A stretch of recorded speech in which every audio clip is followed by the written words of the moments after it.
Hey guys, and welcome back to the podcast. Really excited to be joined by Hall of Fame writer Steve Flink, and this is becoming a regular occurrence post Grand Slams. Steve, how are you doing? Very well, Faizan. I just enjoyed that. The 2 weeks ended up going, but it's funny. You have the first 3 to 4 days of a major like that might go a bit slowly because you're getting all the first rounders out of the way and just starting second round. And somehow, once we get toward a mid to late first week, it just speeds by, and that was true once more at the U.S. Open. So I enjoyed it.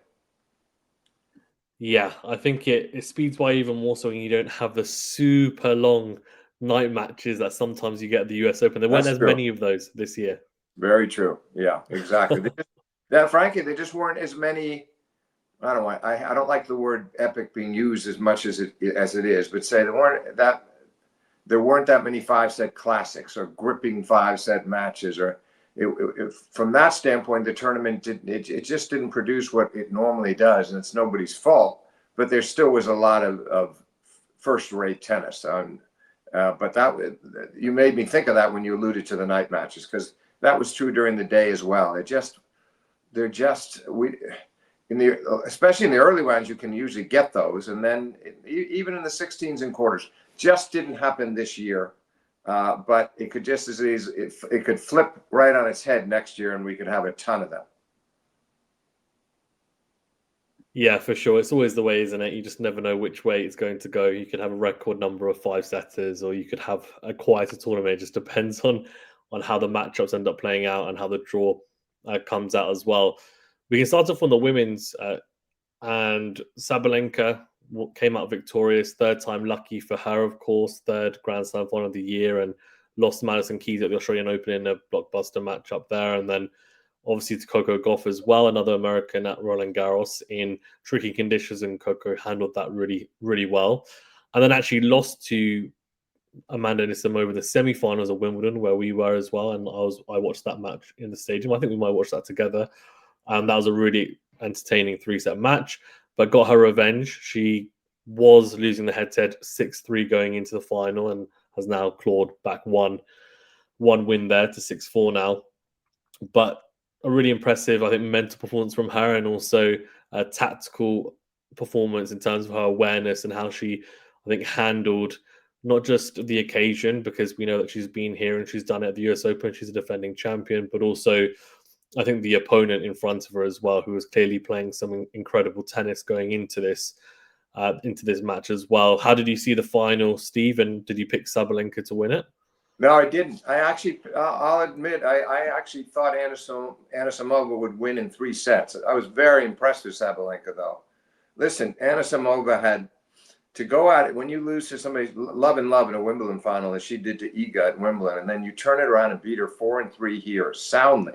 I mean, and then you follow it up by beating Osaka, who's playing her best tennis since becoming a mother, and who'd been in the finals of Canada, and who seemed primed to win. I thought she was very determined, and that in her mind, once she got by Coco, I think she really thought she was going to win the tournament. She wasn't taking anything for granted, but she was as highly charged and motivated as I've ever seen her, as demonstrative on the court, positive and negative emotions. So to squeeze out the win over Naomi, as Anisimova did at night, when 3 points from defeat, because there was a sort of a topsy-turvy first set where Anisimova, I guess 11 straight points at the start, couldn't get going. Then she made the first set competitive. Naomi served for it. Anisimova broke back. They go to a breaker, and Naomi wins it. Second set, again, all kinds of twists and turns. And Naomi blowing a 40-love lead on her serve at 4-all, but then breaking right back for 5-all, and they then goes to 6-5, holds on, and is 3 points away at 6-5. That's where I thought maybe it's over. Maybe she's going to do it. She couldn't.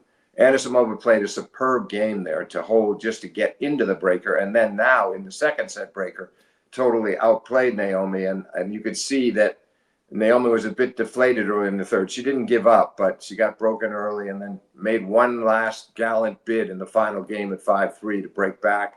Had some break points, wasn't able to do it. But that may have been the women's match of the tournament right there. And so coming off those wins, I thought Anisimova, she's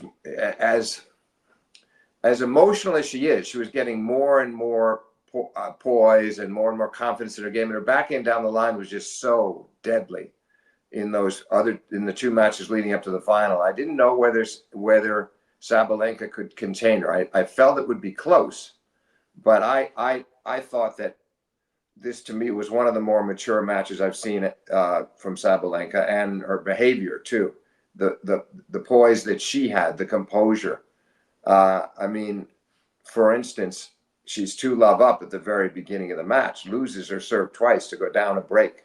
No panic, down 3-2, runs out the set, and then builds that 3-1 lead in the second set and gets broken again, doesn't get upset about it. And the final jarring moment for her was serving for the match at 5-4. She's 30 all, and Anisimova put up a high defensive lob, and I think it gave Sabalenka a little too much time to think, because she didn't go after it.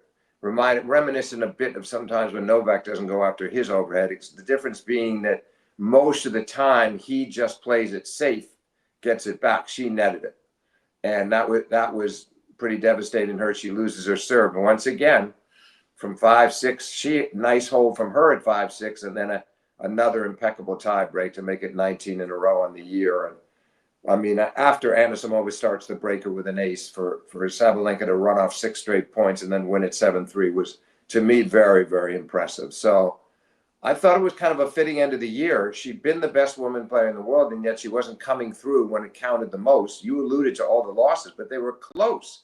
7-5 in the third to Keys. The other two right down to the wire, 6-4 in the third. And so you felt she could, I'm sure in her mind, she felt she should have won at least 2 of those matches, maybe all 3. So finally, she puts it all together and defends her U.S. Open title, which was interesting because Serena won it from 2012 to 2014, and no woman had been able to defend it since then. The men, it goes even further back with Federer in 08. It's funny how this tournament nobody's been able to get on a roll the way players have at Wimbledon or the French and other cases. So that was terrific for Sabalenka, and I think that the psychic rewards of that victory and of winning that tournament are going to be immense. I think we should also mention, Faizan, that the most impressive win for me, even more than the final, was the Pegula semi, because Sabalenka was up 4-2. It looked like maybe it was going to be a carbon copy of last year's final, a 5-5, something like that, or maybe not even that close. And then Pegula runs off 16 of 20 points, 4 games in a row, and she's got the set. And I was very impressed with the way Jess played through that stretch. And I thought I wanted to see how Sabalenka would react early in the second. She regrouped beautifully, took control of that second set in a hurry, and then carried it over to get that early break in the third. But what unfolded the rest of the way after the early break was remarkable, because Pegula served 4 love games the rest of the way and didn't lose another point on her serve. I think the odds on that were pretty slim. And Sabalenka, starting with 3-2 facing break points, was under siege and then saved a break point in the next service game. And finally, in the serving for the match at 5-4, a couple of match points got away. Jess is pressing hard for a break. And keep in mind, the crowd is euphorically behind Pegula. And again, once again, just as was the case in the final, because she's playing an American in both cases, Sabalenka let it roll off her in a sense. She just got on with her business. So I thought that those back-to-back wins were terrific, but it was particularly impressive to me was the Pegula, because she had to come from behind and then she had to fend Jess off, excuse me, in the third set, which was not easy. Yeah, that third set was really interesting because, as you say, Sabalenka only won 4 points on return, and that is very rare for something like that to happen. Right. And then to take the set, right, is even more rare. And that was, I guess, if we're going to talk about the term clutch, that is really the definition. That third set from Sabalenka, it was a clutch set from her, and she handled the big points really well, the pressure points. And it was interesting because, I feel like this is one of the biggest parts of a game that's improved is, yes, she's made improvements on serve and on her shot tolerance, her athleticism, her movement, the drop shot variation or variety, even. But the biggest part of her game that I think that has improved is the mental aspect and her being able to manage those big points. Well, I mean, and that's, I think, highlighted by the fact that she's won 19 tiebreaks in a row. I think her record this year is 21-1 in Yeah, it tiebreaks. is. So I think It she is. lost one Yeah. tiebreaker to Harriet Dart. I think it was maybe in the grass court season. So that to me is just phenomenal as well, that record. And, as soon as the tiebreak came up, they showed Anisimova's record, which was also very good. I think it was 8-2. And but then they showed Sabalenka's, and I think it's just a testament to all the work that she's done on and off the court. And it would have been a very strange year, I think, for her if she'd made 3 Grand Slam finals and not won a single one, given she's world number one, given I think, the consistent results she's having in all the big tournaments anyway throughout the year. So I think that would have been a bit of a relief for her as well, to get that Grand Slam under her belt and feel like, okay, yes, the year could have been more, but I still got that slam. I could finish the year strong and then go into the new year coming up as well. But you Yeah, sorry, mentioned, go on. sorry, you just to get back to your point about clutch. Absolutely. I mean, the tie breaks prove it. It's not an accident that you can go 21-1 or win 19 in a row and won in the French Open final again, first set against Coco. She wins this. She closes out the match in a tiebreak here. So you have to laud her for that. It's really commendable. Now I want to see it transfer to those close 3-setters that she lost this year in the majors. It turn that around next year, because if you can do that in tiebreaks, you should be. I honestly think it should transfer over to 4-all and 5-all in the third set of big matches against premier rivals. And hopefully this victory will lead her toward that. I mean, that's going to be the key to me, is that because you get through some of those and then you start having more 2 slam years instead of 1 slam years. And I think that's really what she's striving for at 27. She really wants to make the most of the next 3-4 years, pile up as many as she can. And it'll be interesting to see if that she can get that transfer from playing so beautifully in these tiebreaks and giving nothing away to showing the same steadfastness when she's at 5-all in the third or 4-all in the third against a Goff or an Anisimova. That's going to be interesting. I don't mention Madison in that because I don't know whether we're going to see her back in that territory. I hope I'm wrong. I had hoped that she would build on it this year, Faizan. Then she tried hard and maybe put a bit too much pressure on herself, but maybe that was just a glorious 2 weeks to cap her career. And because I'm kind of doubtful, I'm kind of dubious right now that we'll see Keys back in a major final. Yeah, I think with Keys, it's an interesting one because, like you were saying, I was waiting to see whether she would be able to capitalize on the Australian Open win, and then was it a case of her setting fire just for the fortnight and playing some really good tennis? Obviously, she had the new racket and she had a new lease of life, and clearly was in a really good place. But then once you've won it, it's then, okay, can you sustain that level? And also, everyone else then knows that you're playing that level as well. So it becomes tougher because they're not surprised at the level that you're bringing to the table. So I think they're more prepared, I guess, is the other thing. And then you have to also improve. And we've seen on both sets of tours that all the top players, they continually are improving their game. We've seen on the women's side, Iga and Sabalenka, really big proponents of that. Coco as well. She brought in a serve biomechanics coach a few days before the US Open to try and sort out things on her serve because she knew it was an issue, and they're not afraid to change things. And I think with Keys, I'm not sure whether, I guess after winning the Australian Open, she thought, well, if I keep on playing this way, then I will be a danger. I think she has been a danger in moments, but hasn't been able to quite capitalize. So it'll be interesting to see maybe when the year is out, when she starts 2026. I guess she'll be the defending champion of the Australian Open, but I think the expectations won't necessarily be there for her to make a deep run or at least win it anyway. And whether she can then take some pressure off herself and then, as you said, like maybe just set fire again for a week or two. And I feel like that's maybe the type of player that she is. And I'm going to use an example, which I don't know how accurate the comparison is, but people will talk on the men's side, say for example with Stan and Andy, and should they be talked about on the same level? But obviously Andy had was so consistent, winning multiple Masters 1000 titles, 2 Olympic golds, one number one. Stan didn't win, didn't have the consistency outside of the 3 Grand Slams that he had, but he did catch fire 3 times, an incredible level in those 3 Grand Slams that he won. But the level wasn't always there, I think, consistently. Yeah, and I feel like there's something similar, maybe. But the thing is, he did it 3 times and 3 different He did, yeah, that's true. 3 different majors, and he was always dangerous. I'll be surprised if we see that from Madison. I and pleasantly surprised because she's very likable, and it was to beat Swiatek and Sabalenka back to back to win a major was a tremendous accomplishment, and all power to her, all credit to her. But I think it'll be tough. But I do want to just follow up on, you alluded to Coco. I just want to talk a bit about her. Yeah. I think it's a complete mystery to me and a lot of people that somebody as skilled as this guy McMillan, who would come in and work on these biomechanics, would think that the right time to do it was with a major staring Coco in the face. I think she was very emotional. She was teary at changeovers. She got through it all this. She hung on and played well enough to get to Naomi, but gave a very poor account. Naomi was very smart and did not try to overplay.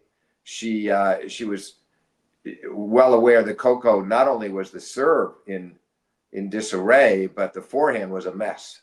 And so Osaka played the daylights out of Coco's forehand. I really had sympathy for Coco because no player can try to do that coinciding with a major. And I just don't understand why they didn't agree that they would just leave it alone, let her try to play the Open. And then as soon as the Open is over, you then say, okay, let's skip those next couple of tournaments. Let's put a block aside here for 6 weeks or 4 weeks or however long they thought they needed. And let's just get you comfortable with these changes. Let's do this now so that when you play your next tournament, you feel like you've mastered it or you're close to master it. I just think that was such a disservice to a great player who's obviously a great player who does a wonderful job of containing her emotions, but we see them surface a lot. And it makes you realize how much she cares. And it obviously hurt her to be so confused out there, trying to implement these changes. And when she's in the course of attempting to win the U.S. Open for the second time. So that was a shame. And the match with Naomi was so highly anticipated. And it turned into just a nice, solid, impressive performance from a composed Osaka and a Coco that was just beating herself rather badly. I mean, Naomi just kept sending every second serve to Coco's forehand. It was almost entirely that you wouldn't think you could get away with that, but she did, and she was smart to do it. So that's my take on that. I wish they had not done it, and I was shaking my head when I looked at the reports and followed the whole story, and just saying, what in the world are they thinking? What are they doing? Yeah, it was an interesting one. You wouldn't normally see that being done right just before a slam. So I think that's why it's so strange, and it's difficult to adjust so quickly to what I'm assuming are quite big changes in terms of the biomechanics of her serve. So yeah, it was an interesting one, and obviously, as you would imagine, her serving performances fluctuated not just match on match, but game to game. Yeah, and she had a game versus Osaka where I think it was 2 aces, 2 unreturnables, but then she'd have a game where she hit 3 double faults, and because clearly she was just figuring it out, and you could see the struggle while she was doing it. And it was a bit uncomfortable at times to watch because you just felt that, as you were saying, maybe it was a bit of a disservice to her, and it was also, I think, very strange because it's not that long ago that she won Roland Garros, and then since that Roland Garros win, it's been quite a turbulent time for her, and it's been quite strange that that's been the case because she had such a big high at Roland Garros, winning that, and it's such a big moment for her. So to then, I think, have these tribulations has been a quite interesting time for her. But I imagine now that the slams are done, the pressure is off, and she can now focus for the rest of the year on trying to figure out her game. I think it is off. I think you're right, and the part of the reason she can feel good is that she can look back on the year and she got another major. I mean, So she's got 2 now, and she never has to worry about that being a member of the One Slam Club, and so she can feel pretty happy about having done that, and just get on with her work. But if I were her, frankly, I'd be a bit resentful, and resentful may be the wrong word, but I'd be a bit perturbed by what happened, and I'm a little surprised either she or her parents or somebody didn't just say to him, no, back off for now, please. We understand what you want to do, and we're all for it, but not until the day after the U.S. Open or the day after she loses at the U.S. Open. It's just common sense to me. Yeah, it would be interesting to be a fly on the wall for those conversations when they, I guess, first linked up and talked. And that coach is the same coach that helped Sabalenka with her serve, and Right. obviously that's much improved in terms of the double fault just that she had, which are quite bad a few years back. So Yeah. clearly he has a history of success, but I think it's, as you said, it's about timing and making sure that it's done, yeah, in the But correct another way. thing, So Faizan, and just another quick comment on that too, is that I also think, I mean, I'd like to see her stay with somebody for a while. I mean, to me, Gilbert did not get a fair shake. He got her to a major. That didn't last as long as it should have. She brought in Matt Daly, who seemed to do quite well with her. It's some very good work, and he was around there for the French. And he gets fired. I assume he was fired. I mean, it was handled with grace, but no longer with her. And I just hope. I think that contributes to the turbulence. I think she needs a more stable team, a stable team around her, and being allowed to fail occasionally. Because again, Brad very quickly got her to the U.S. Open. He did something right. And Daly, when he took over the reins, obviously some of the good work that he did certainly contributed to Coco winning the French Open. So I hope in this case that this guy is allowed to stay in the picture and for a longer period. And I just think it's better for Coco to be seeing the same faces and hearing the same words coming out of the same mouths, because it'll just bring stability to her career. And she's got so many great qualities. She's so appealing, and I'd like to see her get that chance. And a lot of that will depend on the stability that I'm mentioning. yeah, agreed. And the person that she's got obviously has brought in is a biomechanics coach. So from my understanding, he's only going to be in there from a purely like biomechanical point of view. So in terms of a head coach, I'm not sure Right. who's actually working with her at the moment, if anyone, or whether Well, she's they got a need to. floater at the moment. So Yeah, they need to sort that out. But what I'm saying is, I get you and I understand. And when McMillan is done, that's fair enough. That might be short term, but that whoever they do bring in, let him or her have a reasonable period of time. I don't want to see it be around a year or just over a year. That's just too quick. yeah, agreed. And yeah, I mean, talking of coaches, and we mentioned Naomi, of course, and she's with Iga Swiatek's former coach, and she Right. seems to have a new lease of life in the last few months after linking up with him, of course, the Canadian Open final, and then a really impressive run to the semi-finals, as you mentioned, in this tournament. And it did look like she could potentially go on to win it. There was an interesting stat that every time she made it past the fourth round of a slam, she'd gone on to win that slam for the four slams that she'd 4 won. times. So Yeah. exactly. So everyone, including myself, is thinking, "Oh, okay, will it be 5, or will it not be a case of history repeating itself?" But Osaka seems to be, I think, the most important thing for me was she seems to be happy on court.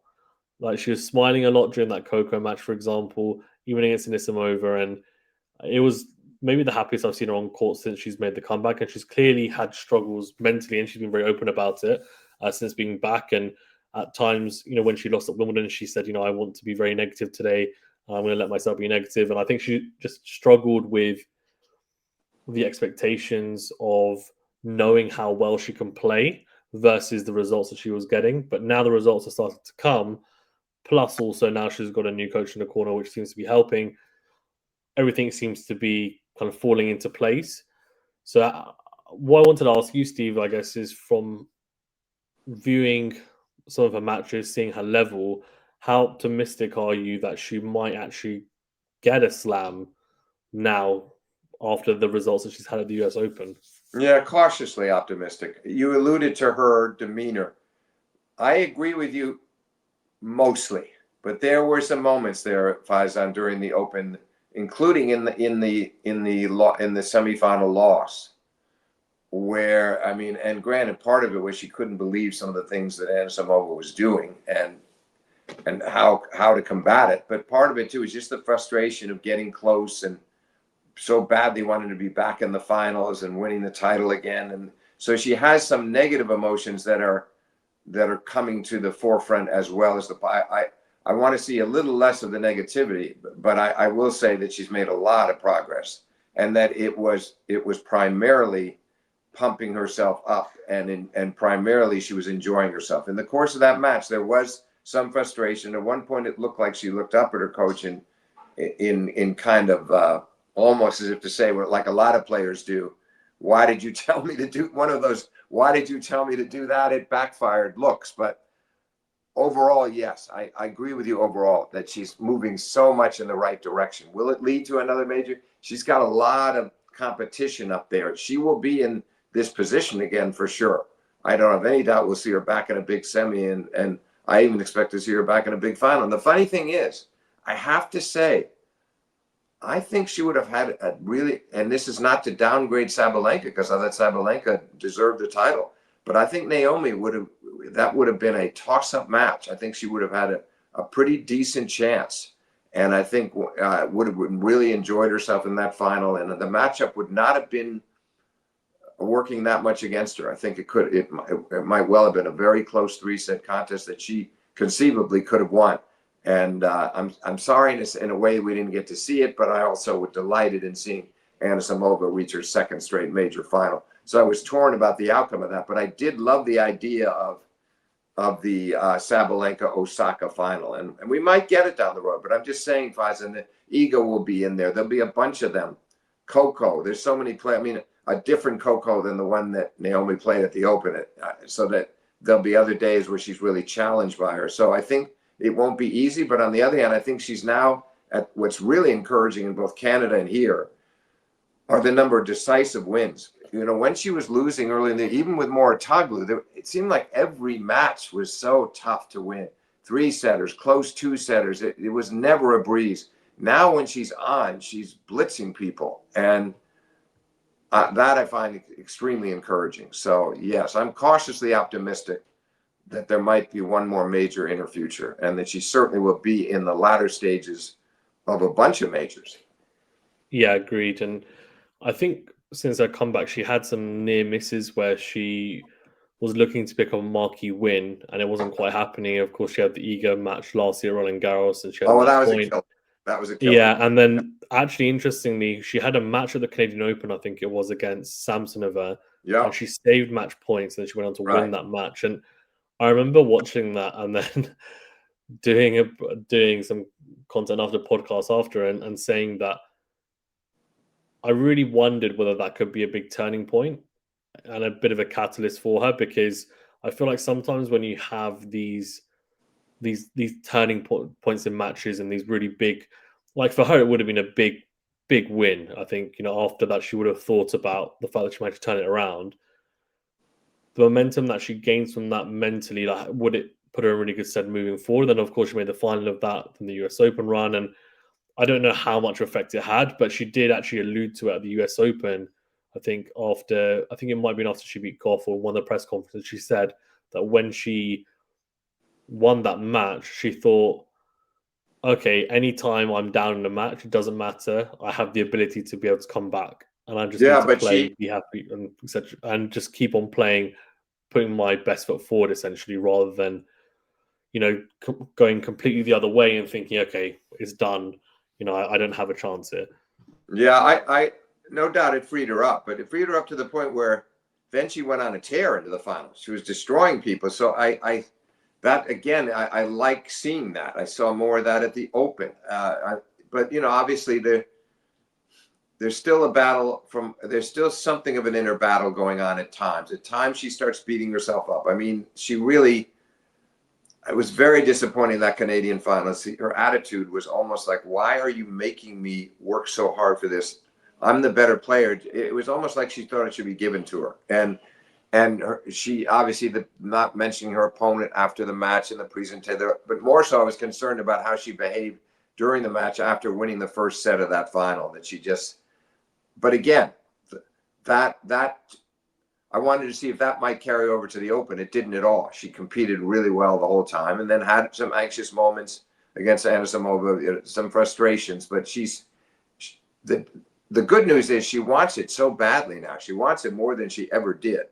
And I'm not saying she didn't work for those 2 Australians and 2 U.S. Opens in the past, in that period of 18 to 21, but she looks now like she's realizing, okay, the window isn't not as wide open as it once was.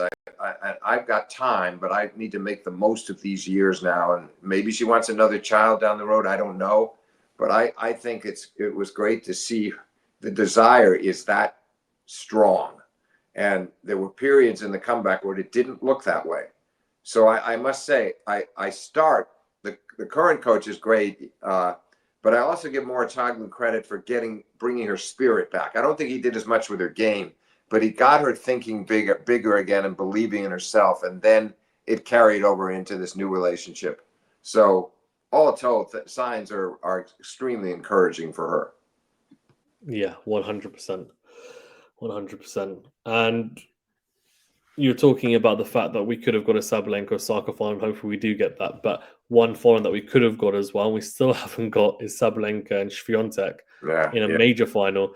Right. What did you think of Swiatek's level in the tournament? And at one point it looked like she was going to potentially tear through people, and then she came up against Anisimova in the quarterfinals. Replay, of course, of the Wimbledon final, and Amanda. I mean, yes, an incredible performance, but I think the mental fortitude to come through that is just unreal, considering the quick turnaround. Not winning a single game against Swiatek, and I can only imagine what she was thinking in her head about just being able to get on the board against Swiatek. Just get on the board first, and then work from there. But she put on an absolute clinic, I think, in that match. Well, I agree with you, which is why it's sort of hard to judge Iga. It's hard to be too critical of Iga for that match because there just weren't many openings. So you got early break in the second set. Yes, it was taken away from her quickly. I felt like she just got beaten to the punch, and she was a little bewildered by it, but she just was outplayed on the day pretty badly. But I'm not worried about her. I mean, Wimbledon was still such an important win for her to finally win there for the first time. Takes a title over this summer. I think she'll have a good fall. And she just got outplayed that day. And I think she was frustrated and disappointed, but I don't fault her much. That was Anisimova's finest performance of the tournament by far, in my eyes. So that was more about Anisimova than Iga. I think Iga will close the year pretty strong. And then we will see Iga next year contending hard for Australia again, where she was 1 point away from the final this year. Go back to Paris, and I would be surprised if she doesn't get that title back again. And then we'll see where it goes from there. But she's back. She's found herself again. She's pretty close to the old Iga, and I don't think this setback is going to have any kind of real lasting implications. Yeah, I agree. It wasn't one of those heartbreakers where she might have thought, okay, the match was on my racket. I think the match was essentially the racket was taken out of her hands by Anisimova, who was playing incredibly throughout the whole fortnight as well. So, and contrast that, Faizan, with Australia, where she's got it's her serve, and she's match point and great return from Keys, and she probably has nightmares about that point when she left the tournament, because it's going to take her into the final where she's going to get a crack at Sabalenka, where we're going to get the final that you just alluded to. Yeah. And so those losses, they linger so much longer than the straight set losses like this one. So I think Iga's going to be fine, and she'll keep working hard, and I'm not worried about her. Yeah, it's a lot easier to accept a match where you feel like you've just been thoroughly outplayed by someone who's redlined right on the day than someone who yes, they're playing really well, but you feel like you match their level or potentially playing a better level, but you actually come out on the wrong side of it. And actually, when we get to the men's, we can talk a little bit about the Djokovic Fritz match, because I imagine Fritz might have felt that way when he looked back at that match and touched upon that. But on the women's, I mean, Anisimova, how impressive have you been with her in the last few months? And I think she's now won number 4, which is incredible. And do you think it's a matter of time until she wins a slam? She's still very young, I and do. she's made back-to-back slam finals now. Yeah, I mean, if you're gonna exactly, you're gonna be in the finals of Wimbledon, and granted, it was a debacle for her. It was sad that she couldn't win a game, but that didn't take away from the achievement. And then what does she do at the Open? Comes right back, a couple of great wins, plays a much better final. I think it is a matter of time. She'll contend for all of them next year. I guess if I had to, I might. I'd be on the fence whether she wins one next year or not, but I think she's going to be right in there, and it'll happen certainly sometime in the next 2 years. If it doesn't happen next year, it's happening the year after, because she's too good not to. And that, I think Darren Cahill was saying, I think he believes that her backhand is probably certainly the down the line, but it's probably the best in the sport, man or woman, in terms of technique. So when you have a shot that's that good, and forehand is times gets a bit shaky and still needs more work on the serve, but overall, there's so many weapons and there's so much talent that I don't see how she misses. It will happen. And this year, I mean, what a move to the forefront of the game. It's no accident. You mentioned 4 in the world. That's just no accident. When you're in those 2 finals and you play decently elsewhere, you should be 4 in the world.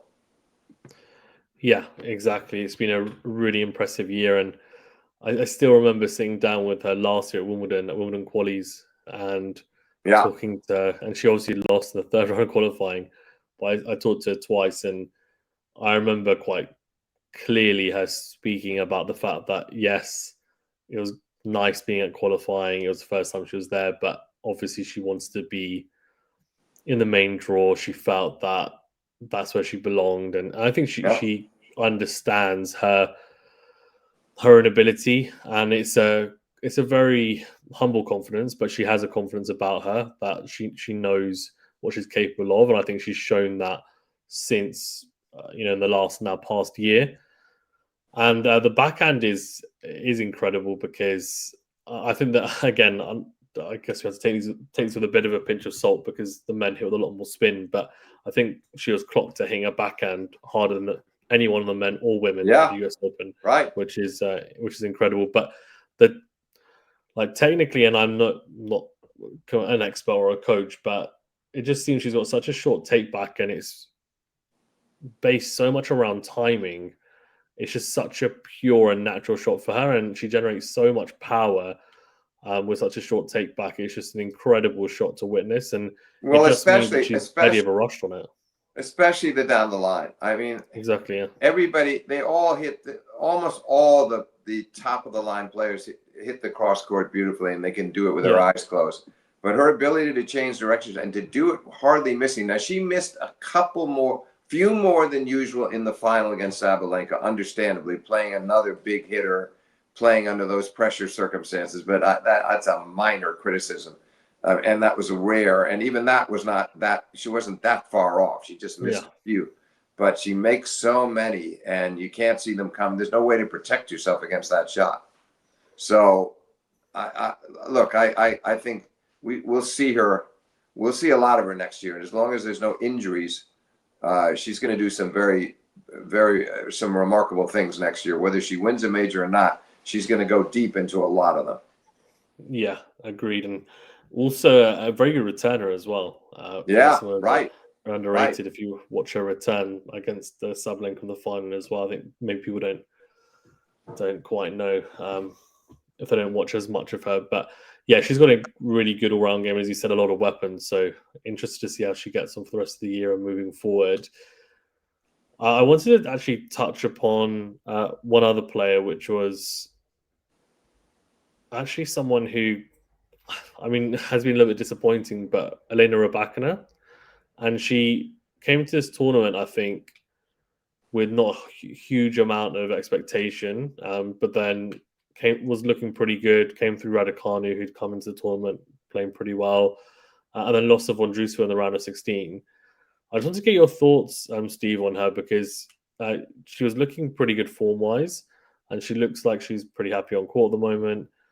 Hasn't quite clicked for her yet, but do you think it's just a matter of time for her, or I some don't changes know. you You made? see, like you basically were asking me the same question about Anisimova, and I say that without hesitation. It's going to happen for her. I'm not so sure about Rybakina. I mean, she still has one of the best serves in the sport, and she's a very clean ball striker. I don't think she moves as well as a lot of the other top women, which does hurt. But I'm just not as sure. I mean, Vondrousova outplayed her. It was a very good performance. Unfortunately, she had to then default against Sabalenka, which was a shame. But I don't know. I saw Rybakina lose that match to Iga over the summer in Cincinnati. I mean, she's playing really well. I don't think she's that far below where she was, but I don't know. I suppose if I had to bet, I'd say we don't see more majors. We see her. She's going to be in the quarters and semis of majors. I don't expect to see her in many finals, and I don't expect to see her winning it.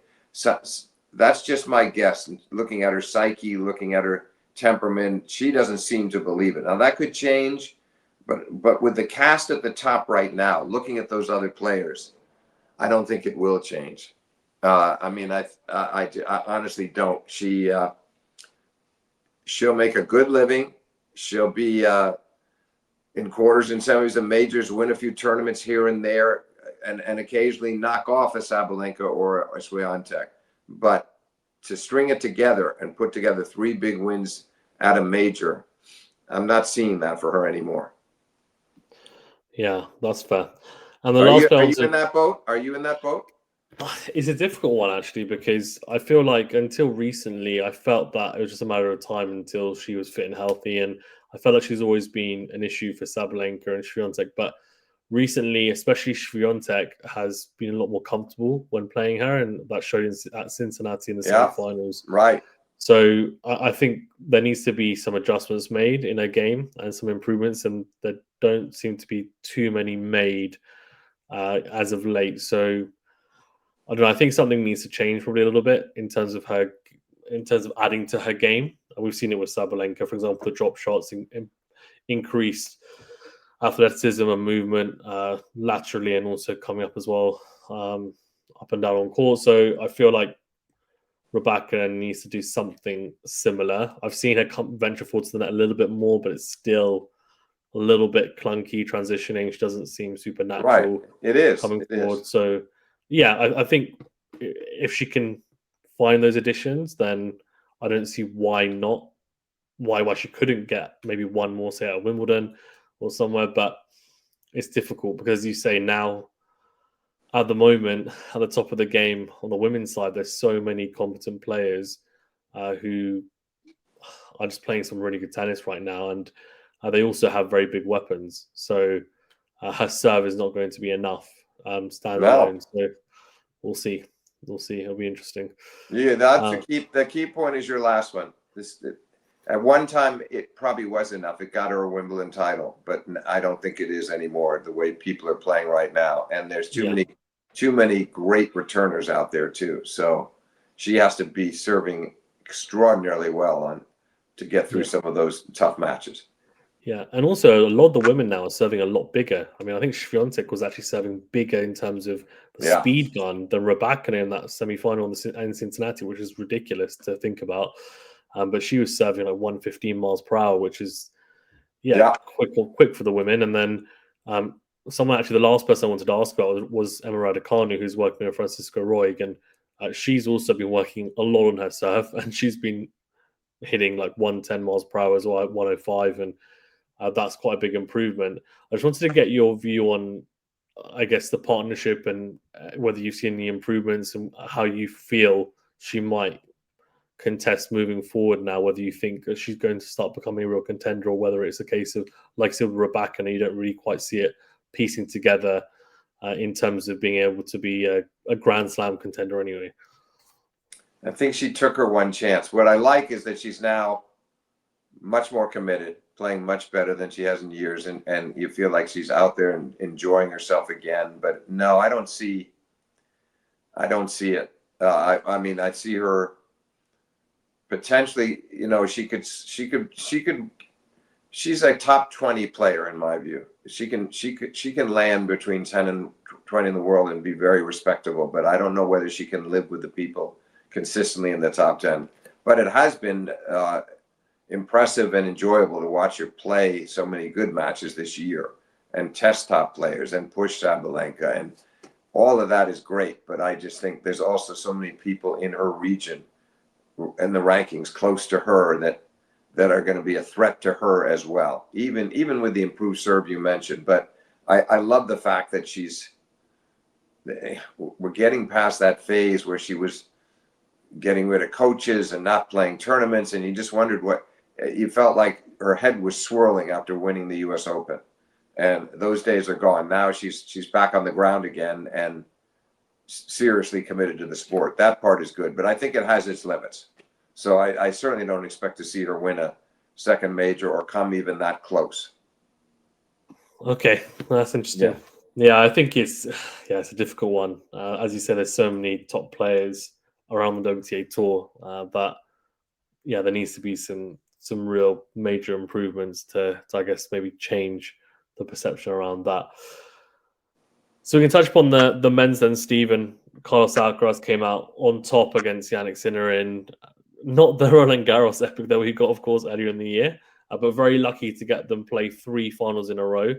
And yet again, we have a winner who is either Jannik Sinner or Carlos Alcaraz, and it's not for the first time, of course. And it seems to be a bit of domination at the top of the sport between these two. And Carlos Alcaraz now 1-1 in the world.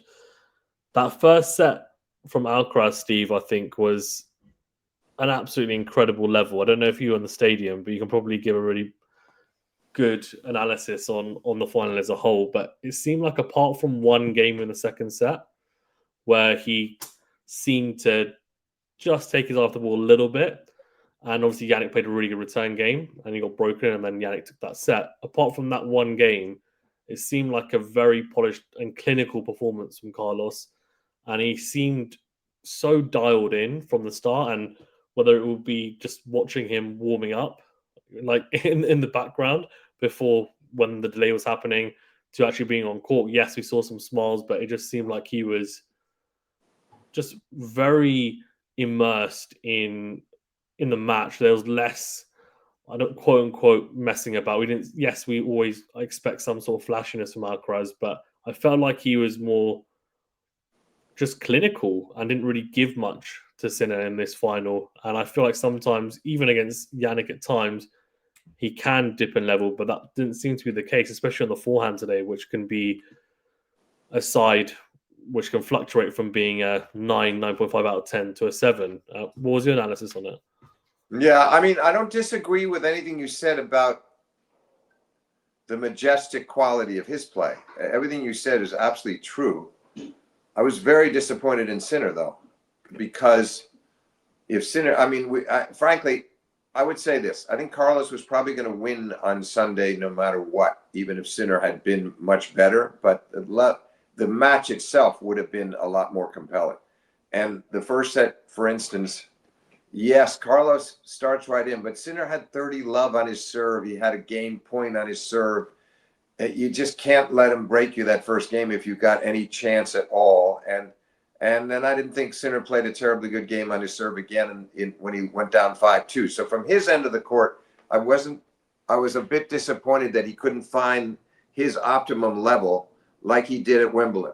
Now, part of it had to do with the pressure Carlos was putting on it, and partly had to do with Sinner seemingly not believing in himself that much. So I kind of felt similarly about the third. You mentioned the first set. And then you also mentioned the one game in the second, which was for 3-1, the break at love.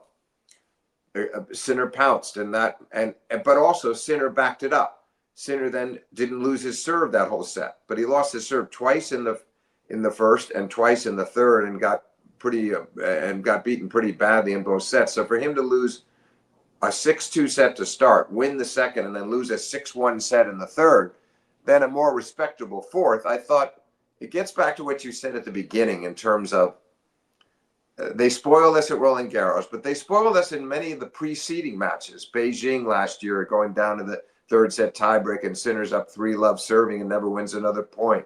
The French last year's French as well, the semifinal going to 5 sets with Sinner up 2-1. There's so many of these matches that were blockbusters, and even Wimbledon I thought was more interesting than the Open. Yes, it was another 4-setter, but Sinner had to come from 4-2 down to win the first set. Sinner had to fend off Carlos in that fourth set when it was tense, and he was trying so hard to close him out that I thought comparatively that Carlos played better in defeat there than Sinner played in defeat here at the U.S. Open. So I guess what I'm getting at is, look, there's no, and the other thing we didn't even talk about, Faizan, is that Carlos's serve. I mean, you mentioned, you're kind of referring to the virtuosity off the ground, the incredible level. The execution on his forehand was just out of this world. His forehand was just on, and his backhand almost always is. So the forehand is the make or break shot. It was on, and he was using the slice at the right times. There was that beautiful overhead that he hit after he broke Sinner to go up 2-love in the third, and Carlos was down love 30, trying to consolidate the break. And Sinner put up that lob, and Carlos took it had to take it on the bounce. You thought there was no way he's going to put it away. And he came around the outside of the ball with a slice, but still hit it hard and out of Sinner's reach. I mean, I don't know anybody else in the game that could even would have pulled that shot off. And then he had an ace, and then he holds on, and that set was over. I mean, in the blink of an eye after those 2 points. So, I mean, all credit to him. But I felt like Sinner got frustrated with himself when he got broken to start the third set to go down 2-love. In that break game, he smacked a ball after that. You never see Sinner do that. He smacked a ball in frustration because he missed a pretty easy inside-in forehand on the break point. So that kind of thing was happening to him. So I felt like it was a combination. It was Carlos pretty close to being in the zone, if not in the zone, and Sinner somewhere in that 85% range, sort of a B performance, but nothing near an A. And that's why we got what was for them a disappointment. We got a great performance from Carlos, but a disappointing match. And I wonder where it's going, Faizan, because look, as you know, 5 wins in a row. Carlos had 5 in a row. Many of them were matches prior to Wimbledon that obviously Sinner could have won, the most obvious being the Roland Garros with the 3 match points. But the Beijing match I mentioned, he was so close there. And I mean, of the 5 losses, he probably should have won at least 2 of those matches, maybe 3. So there, you could get over those in a way. They're frustrating, but kind of, you're right there with them. This was the first time, aside from, say, Rome, but Rome was his first tournament back, and even there he had set points in the first set before losing it in a tiebreak. And that was first tournament back, and so you got to cut him the slack to losing straight there. But this was the first time that he took, in one of these slams, and even going back to the 22 Open when Carlos saved a match point and beat Jannik. The first time that he took a really, it was a resounding defeat. It didn't even feel like 4. Like you said, there was a fleeting moment, one break. Otherwise, Carlos didn't even face a break point the rest of the match anywhere. So it was pretty clear cut. And I just wonder going forward, if Carlos keeps serving this way, I mean, Sinner did talk afterwards about changes he's going to need to make and add variety and how he was too predictable. And all of that is fine up to a point, but you can't lose sight of who you are either. He's more of a percentage player than Carlos, and he has got to sort of exploit the best parts of his game. And if he makes these changes, I hope they're very subtle. I hope they're very moderate, because otherwise I didn't like the idea of him saying, I may have to lose to some others. I may have to take some other lot. Well, that makes you feel a lot less confident too. And that's not necessarily going to help. So I think he's got a dilemma. And it was fascinating to hear him speak so openly about what he's up against now. To not just say, well, look, he could have come in and said kind of he could have kind of explained it the way I analyzed it and said, Carlos was unbelievable today. He had his very best day. And unfortunately, I had kind of an off day, and the combination really hurt me. And I am gonna go back to the drawing board, but I still believe in my game. He wasn't saying that. So my concern is, yes, gets back to your original setup. They're going to play they've divided the last 8 slams between them, 4 each the last 2 years. Very good chance they play all 4 slam finals next year. But the question's going to be, how many can Sinner win? I thought Wimbledon was a good turning point for him. Not that he was going to suddenly dominate Carlos, but he was now ready to hold his own again. Then he had the misfortune in Cincinnati with the flu. And so it goes down as a loss in the record books, but it wasn't a fair shake for him. And then now there's this match. Now, I think there might have been some issues, Faizan. It might be that what was going on with Felix and the abdomen and leaving the court and getting the medical time out, that some of that was still bothering him a bit in the final, even though he didn't show it. We'll never know. But I'm just saying now it's funny how we could go from thinking maybe it's kind of a turning point at Wimbledon for Sinner to get back in the rivalry, to then Carlos beating him this badly. And now it makes me wonder, will Carlos go on another spree where he starts he builds up another big winning streak because he's just so confident against. And of course, Carlos explained from his end the 2 weeks of looking over at the tapes and spending 2 weeks leading up to Cincinnati thinking about what kind of focused on Sinner and what kind of tennis he needed to produce against Sinner. So it's really an interesting situation. My hope is I want to see it go on. I still want to see it going back and forth some for the sake of the sport and the rivalry, that it isn't too one-sided. But I'm not sure. I'm not sure where we're headed here. Yeah, it is an interesting one because I think since the start of 2024, it's 7-1 in favor of Carlos, and the head-to-head 10-5 now. So it's starting to become quite one-sided. And remember, the final was an interesting. Sorry, just in a quick interruption, it was at one time 4-3 for Sinner, and then he loses 7, and now he goes down 10-5. That's a huge swing. Yeah, it's huge, and that's 7-1 head-to-head in the last. It's not even 2 years yet. Definitely isn't helping, but yeah, as you said, there's been some close ones, but then the problem is when you have so many of those losses, it then becomes a pattern, right? You can't only use 1 or 2, and then it comes to a point where they're playing such a high level. It is a point here or there at times. But yeah, you make a really good point on the serve because I've got the stats in front of me, and Carlos hit 10 aces, no double faults. Jannik just the 2 and 4 double faults. And then I think what was very surprising from Jannik's side was that he only hit 48% of first serves in, which is really low for him. He's normally a lot higher than that. And he ended up winning 69% of first serve points, which is pretty low for him anyway. And then you take 69% of the 48% first serves in, and it doesn't make great reading.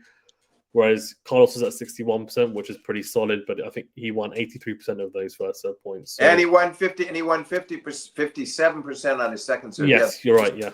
The serving meant a lot on both sides of the net because Sinner needed to serve a lot better, and Carlos could not have served any better.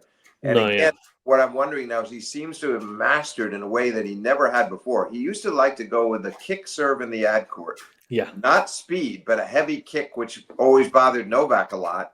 And that was a devastating serve in its own right. But now he's going 127 to 132 in the corner for aces, including the match point ace that he served. Yeah. And so that serve was just so much better than at Wimbledon. Now, if he can sustain that level and serve in that range and that close to that accurately and that well in the coming matches, then Jannik, I feel like his only chance is to sort of answer it with good serving of his own and get into tie breaks because he's not going to break him very often if Carlos is 60% or above. It just certainly in most cases it'll be a tall task.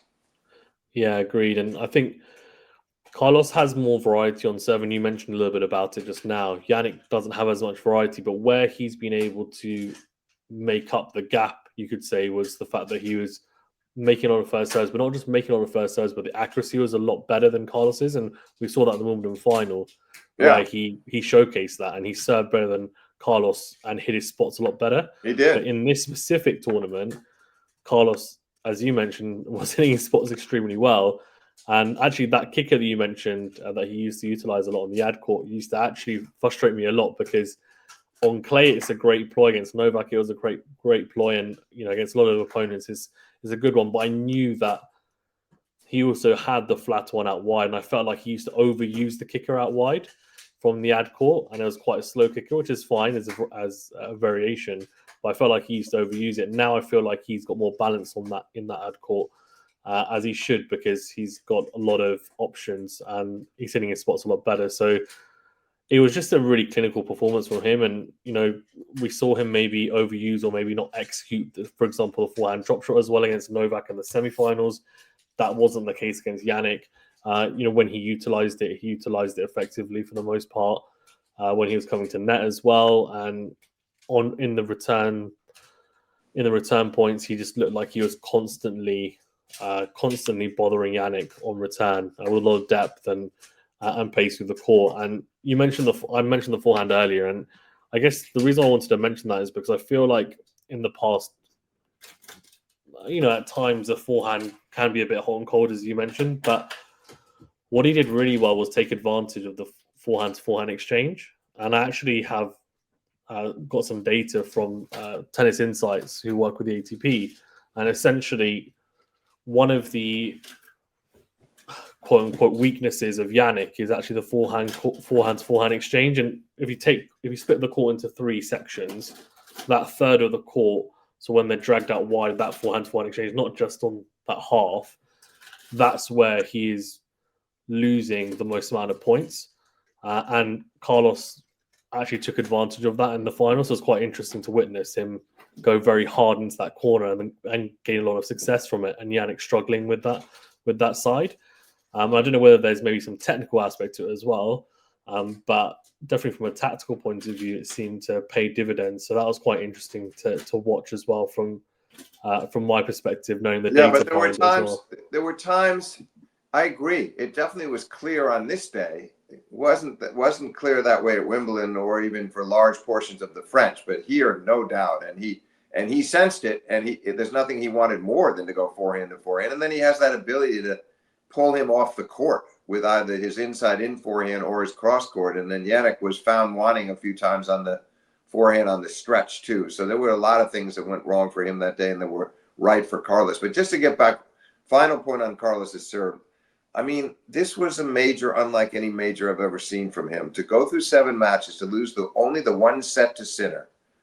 That's the only set he loses. He loses his serve 3 times in the tournament. Once to Novak, once to Jannik, and one other time in the tournament, period. And, I mean, think about it. Pete Sampras won Wimbledon in 97, losing his serve twice. And then he had another Wimbledon in 94 where he lost it 3 times. So he didn't match Sampras's only being broken twice, but he came very close. And I don't think any of us could have anticipated that.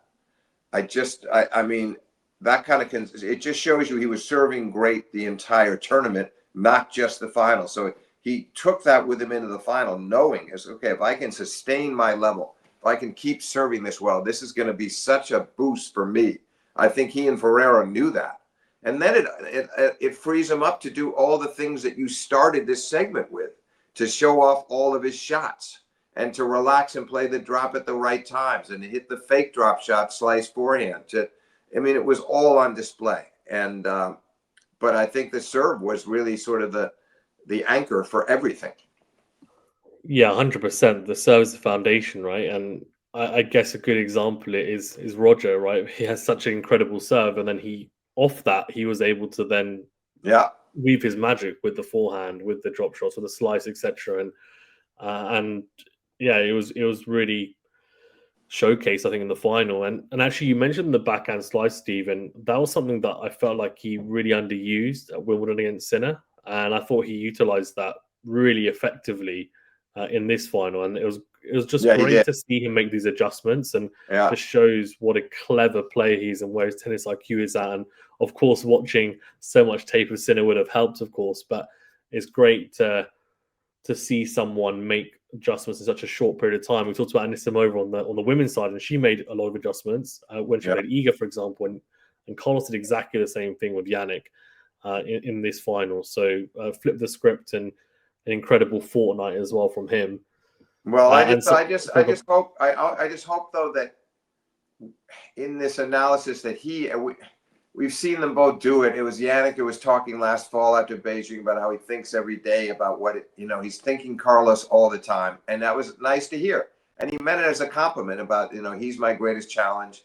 Then you hear Carlos talking about what he did post Wimbledon, just coming off the one loss, how he in his way went back to the drawing board. And now the hope is that Sinner will do it again. The problem that Sinner has, he will never, no matter what he adds to his game, he could start drop shotting more. He could throw in the occasional serve and volley. He was alluding to that in the press conference. But there's only so much he can do, that he's just not cut out to be as versatile as Carlos. No one else is in the game right now. Carlos is the most versatile player in tennis, and he has more gifts than anybody else, more options. So Sinner, I just want him to go about it intelligently and make the right kind of changes so he doesn't mess himself up, so that he continues to take advantage of his own strengths. So he may not be as gifted as Carlos, but that doesn't mean he can't beat him on his best days. And that's how I think he needs to think. And I hope that Cahill, before he leaves, I think Cahill is an incredible tennis mind, and I want to see him weigh in a lot on this with Sinner before he leaves the fold, so that he can help him help get him going again in the rivalry, because he sees more than anybody, and he's scouted Alcaraz a ton, not just as a coach, but even when he's in the booth calling matches, he's watching Carlos all the time. He knows, and I think he could play an important role before he leaves, which I guess will be in a couple of months. Well, so actually, I don't know if you remember, Steve, but after Wimbledon, well, I don't know if they haven't confirmed it yet, but they made a deal that if Jannik won Wimbledon, he could choose whether Cahill would stay or leave at the end of the year. So I imagine that Cahill's going to stay, but we don't know 100%. Yeah, I don't know. That's my assumption. I don't know. I mean, I feel like that. I still think it'll be his choice. Look, I hope that's true. I don't see it happening, but I hope it's true, because he'd benefit by having him around more. Yeah. And Cahill is a straight talker and an honest one, and he'll just talk candidly with him about, look, this is where you're messing up. Stop being so stubborn. Whatever it is that he thinks is wrong. There's just nobody better equipped. He's got the mind for it, so I do hope he stays. I'm not confident that he will. Yeah. TBD. We'll see how that goes. Right. And talking of Carlos's run, he ran into, of course, Novak at the semi-final stage, and Novak having a very solid Grand Slam season, semi-finals in all 4 slams. Beat Carlos at the quarterfinal stage at the Australian Open, but this is a very different match where Carlos dominated it really from start to finish, and Novak, I think, just wasn't quite able to match the level. What was your assessment of his tournament, and also, I guess, moving forward as well? Because it's quite clear that he's the 3rd best player on tour at the moment, but I mean, how likely is it that he's going to be able to beat not just one of them, but maybe 2 of them to pick up a 25th slam?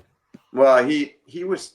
I mean, I know. I'm sure you saw his press conference. I was in there. And by the way, just to get back to your earlier point, yes, I was in the stadium for Sinner Alcaraz. Absolutely, I was watching that live and from the press section. So that was fun. But anyway, Djokovic. Look, people shouldn't take for granted that he got to all 4 semis. I mean, it's amazing that he can do that at 38, and he kept picking his spots. He didn't play after the French before Wimbledon. He didn't play after Wimbledon before the U.S. Open, but he still was able to do it. You look at the wins he had, not just Carlos in Australia, but a couple of good wins there over Lehechka and Mahat. He was playing really well over there before he got hurt. And then Paris, he had some very good matches in Paris too, some good straight set wins before he lost to Sinner. In Wimbledon, he beats de Minaur. That was a better win than even beating Caboli. And at the Open, he beats Fritz. So he had some nice moments along the way, but again, something missing when he gets to that semi. I thought maybe he could play a little better against Carlos than he had against Jannik in the last 2 majors, and that was not the case really. He played 2 good sets, but he was pretty much admitting that he knows how hard it's going to be to beat either one of them in best of 5 anymore. started talking about trying to beat them in best of 3, which doesn't make any sense to me. I don't quite understand. I think that was maybe just sort of a post-match reaction, trying to find some positive in his year and in his future. Look, he's got the highest standards. We know that. That's why he's got 24 majors. That's why he finished 8 years at number 1. That's why the 428 weeks at number 1. That's why the 40 Masters 1000s. We could go on and on. But now he has to figure out at 38. Okay, what should I expect from myself next year? What can I still do? And I think he could realistically think he can get back to the semis of a bunch of them. But is that enough? Is that worth it? So I'm kind of hoping that what he'll do, it's just my hope as someone who's admired him immensely, is that he weighs it in the fall and says, what is the point here? I wanted to get my 25th. I'm tied with Margaret Court. Do I really need to break the tie with her? Is it that important? I spent all those years trying to move ahead of Rafa and Roger. That's what really counts. And what am I getting out of going out there and spending more time away from my family to get back to some semis, to maybe win a 250 or a 500 somewhere along the way? I mean, if he had said, my goal now is I want more titles than Roger Federer, and I got my 100th this year, and I'm going to work hard next year to get titles. That's what I'm after. I know the slams are going to be hard, but I'm going after some 500s and 250s, and I want 104.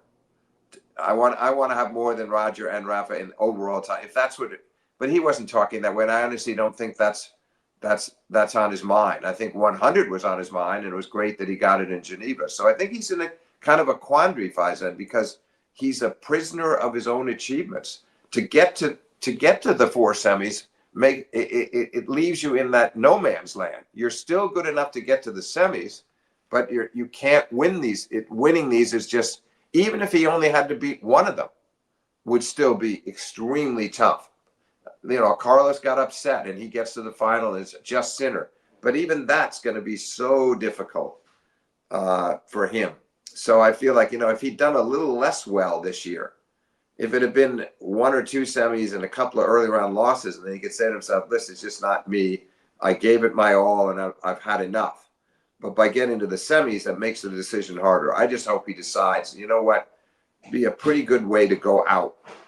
To have my last year be 4 semis at the majors after all that I'd achieved before that. And that actually brought him back up to 4 in the world right now. He's not going to end the year 4 because he won't play enough, I don't think. But still, that's remarkable too. So I just think it's a tough spot. I thought coming into this year he could win one. I really did. And I thought Australia was looking pretty good after he beat Carlos, but then the injury. And then I liked the way he's playing at Roland Garros. But when he got to Jannik, it didn't work out that well, despite playing the good second and third sets. And then Wimbledon, he's in really bad shape when he played Sinner. He had no chance there. That was his worst of the 4 because he couldn't even give a good account of himself. And then he played 2 good sets against Carlos, but you didn't feel like he could win it. You felt like if there was maybe a fleeting chance if he wins the tiebreak in the second set, but it didn't happen. So I hope he weighs it and just decides, his standards are higher than this, that he's done enough in his career. And again, he got the gold medal in 24, so that was the only missing piece. So I just think with 25 being, it seems very remote to me now. It didn't coming into this year, but now that he's played the 4 and seeing how it all unfolded and hearing him talk about having no gas, he said he had no gas left in the third set. And the other tournament, we saw some niggling injuries during this tournament. There's just too many things happen now that make it next to impossible to win one of these. Not impossible, but very close. Yeah, he would need a lot of luck, I think, to not to necessarily win. I don't want to say luck to win one because it's not lucky if you win a slam, but he need things to fall his way, I think, for him to navigate that way to make a final and then have a chance of winning it, because I think you'll need to be maybe one of Alcaraz and Sinner is injured, for example, and then one of them gets upset early doors and he avoids them and then he gets through, because it seems like against everyone else, it's not so much of an issue, but it's against Carlos and Jannik. And I actually think, and like you were saying, I wouldn't be averse to him retiring now and saying, look, he's had an incredible career. He's Yeah. won everything in the game. But I feel like, and given what he talked about after he lost at Wimbledon, he said, I'm hoping to be here next year. And at the US Open, I know he was a bit more deflated, but again, it didn't seem like he was hinting at retiring as well. Is that I feel like until he starts losing to players that are not named Alcaraz and Sinner at a slam, he will continue to play them and continue to play because he'll feel, like I said, maybe the cards will fall his way because of whatever, Jannik and Carlos not being in his section, they get upset or whatever, or maybe he only has to play one of them and he can make something happen magical on the day. So he's not far off, but the problem is that as time goes on, the gap is only going to get bigger because they are only getting better and better, and he's getting older, and his father time is undefeated. Yeah, no, it's about the clock, right? It's too many obstacles, and then the other problem is that he's admitting that by the time he gets to those semis, he's too beat up. He's playing on half a tank, and that's with not. If you think about it, he's been very efficient at all these majors. He's not getting in any 5-setters. These are all 3 and 4 sets. That he's not playing that many long matches because he's so focused on winning as efficiently as he can. But even without the 5-setters, he still feels very depleted by the semis. So I just think he knows what he's up against now, and I just hope if he's going to play on that he's got some kind of realistic target that makes sense. And I just don't think that target is 104 career titles. I think that's the last thing on his mind. And so and then again, I can't see that he's satisfied with that best of 3 comment he made. If he somehow went out in in Miami and knocked off Alcaraz to win Miami, I mean, is that really going to do it for him at this stage? No. Yeah, no, I agree.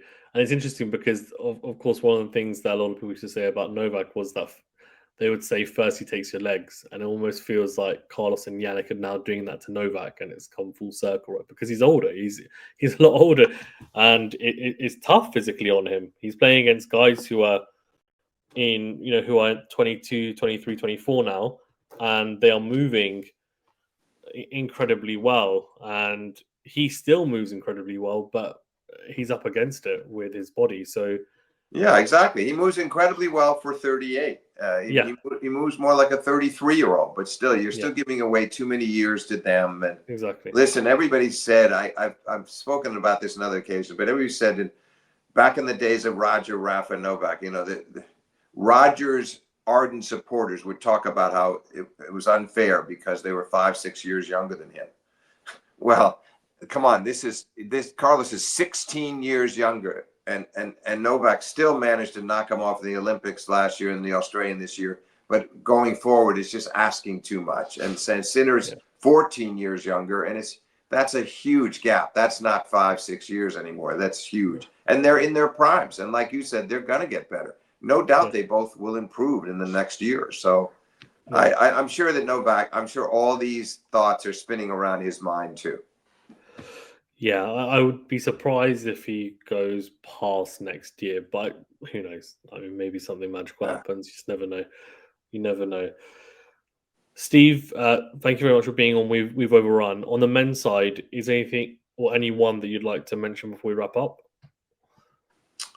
No, Felix. I think that was a nice tournament for Felix. The wins over Zverev, Rublev, De Minaur, getting to the semis, and I want him to do more with it this time. He got to that semi in 21 and lost to Medvedev, and we had high hopes from them, and he's been very up and down ever since. And he has these weeks when he wins at some small titles, but this was his best showing at a major since then. And I want to see Felix keep working at the craft and demanding more of himself. That he was the most pleasant surprise at the Open to win those 3 matches and to take a set off Sinner.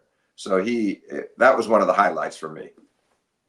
Yeah, really good to see him back, confident, playing a confident tennis as well. I think is probably the fact of matter, because I think he got caught into being very unsure in his game and in his level, and that translated onto the court pretty clearly. But yeah, for whatever reason, he's managed to find a rich vein of form, and it was great to see him pick up some really big wins and come through as well. But Yeah, it's tough to really talk about a lot of the other guys at the top of the tree on the men's side, because no one really seems to be putting their hand up and saying, "Yeah, I want to be a real contender here. I'm going to make semis consistently, or upset a Carlos or a Jannik and make a final." And it's not quite happening at the moment, as you said. At least one of them has won. Well, one of them has won. Or either Carlos or Jannik have won the last 8 majors. So Yeah. it's just been a dominant period of time for those two. So who can come through? I don't know. Who can be the Novak Djokovic, as they would say, but every era is different, I guess. So we'll see whether it's 1 or 2 or maybe 3 guys who are able Well, to do something. for the time being, they're the big two, and it could take some time. I mean, Novak, there were already signs pretty early.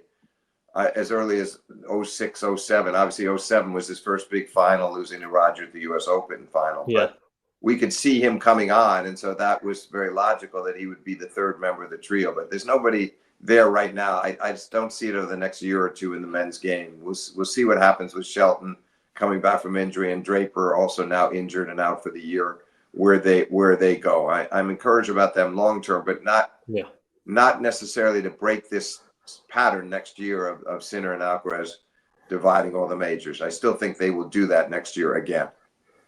Okay. Yeah. Interesting, isn't it? Anyway, interesting time. Thank you, Faizan. Yeah, thank you so much, Steve, for being on. Really appreciate it as always. And hopefully we'll speak again soon. Guys, if you haven't done so already, do hit that like button. Do subscribe if you're new as well. You can catch Steve on X, right? I think you're on X anyway. I don't know how active you are on there, but otherwise you can catch all of your written pieces as well, which of course an incredible read. So yeah, thanks so much, Steve. Appreciate it, and guys, we'll speak very soon. Thank you. Good. I enjoyed it. Thank you.